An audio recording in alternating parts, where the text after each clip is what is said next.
Cabinet मंत्री शंभूराज देसाई आपल्यासोबत आहे. मदतीने पुनर्वसनाचं जे काम आहे उत्तराखंडमध्ये ते आता सुरू झालेलं आहे आणि तुमच्याच पुढाकारानं हे काम सुरूसुद्धा झालं आहे. कशा पद्धतीने काम होतं आहे आणि महाराष्ट्रातले अडकलेले जे पर्यटक आहेत उत्तराखंडमध्ये त्यांना पुन्हा महाराष्ट्रात कसं आणलं जाणार आहे, या संदर्भामध्ये तिथले माननीय पर्यटन मंत्री सतपाल महाराज यांच्याबरोबर माझं 2 वेळा बोलणं झालं. आतासुद्धा हाऊस संपल्यानंतर मी बाहेर गेल्यानंतर पुन्हा एकदा त्यांच्याशी बोलणार आहे. आमचे 2 वरिष्ठ अधिकारी पर्यटन डायरेक्टर ऑफ टुरिझमचे आणि MTDCचे 2 वरिष्ठ अधिकाऱ्यांनी मी आजच इथून उत्तराखंडसाठी रवाना होण्याचे आदेश या ठिकाणी दिलेले आहेत. माननीय मुख्यमंत्री फडणवीस साहेब स्वतः तिथल्या मुख्यमंत्र्यांच्या संपर्कामध्ये आहेत. माननीय उपमुख्यमंत्री शिंदेसाहेबसुद्धा तिथल्या मुख्यमंत्री कार्यालयाच्या संपर्कामध्ये आहेत आणि तिथं अडकलेले लोक त्यातली महाराष्ट्रीयन किती आहेत याची माहिती आपलं जे इथलं सेंट्रल सेल आहे, सेंट्रल डिझास्टर मॅनेजमेंटचा मंत्रालयातला सेल आहे, त्यांच्याकडनं लवकरच आपल्याकडे माहिती येईल.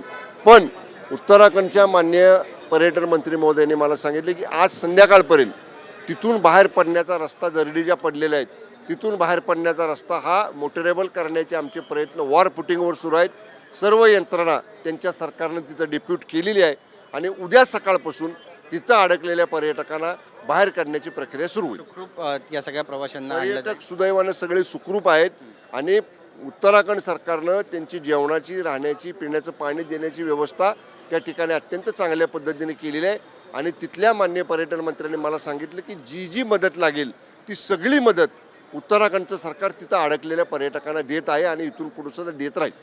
काल राष्ट्रीय कार्यकारिणी झाली आणि याबाबत काही ठोस निर्णय झालेत का शिवसेनेच्या शाखेबद्दल? कारण शिवकोश अशा मथळ्याखाली आता सगळ्या शाखांचं नवीन पुनर्बांधणी केली जाणार आहे. यावर भास्कर जाधव यांनी पण प्रश्न उपस्थित केला आहे की शाखा हडपायच्या आहेत का, संपत्ती हडपायची आहे का उद्धव ठाकरे यांच्या शिवसेनेची? कालच्या राष्ट्रीय कार्यकारिणीच्या बैठकीनंतरचं पक्षाचं अधिकृत ब्रीफिंग माननीय आमचे सहकारी दीपक केसरकर साहेब आणि खासदार नरेश मस्के साहेबांनी सर्व माध्यमांना दिलेला आहे.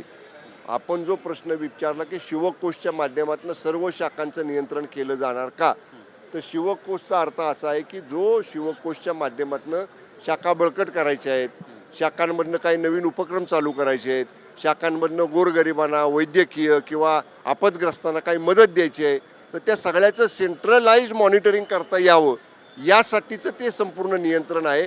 त्यामुळं भास्कर जाधव जरी म्हणत असले तरी पूर्वीसारखं असलं कोणाच्याही डोक्यात काय पाप नाही.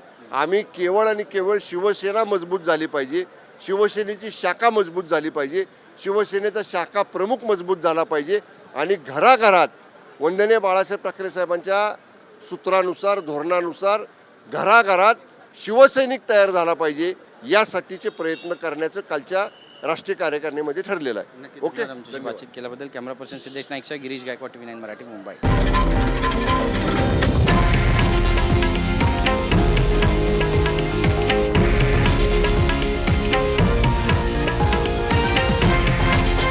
हे आहे देशातील नंबर 1 न्यूज नेटवर्क आणि आपण पाहत आहात TV9 मराठी, एकमेव.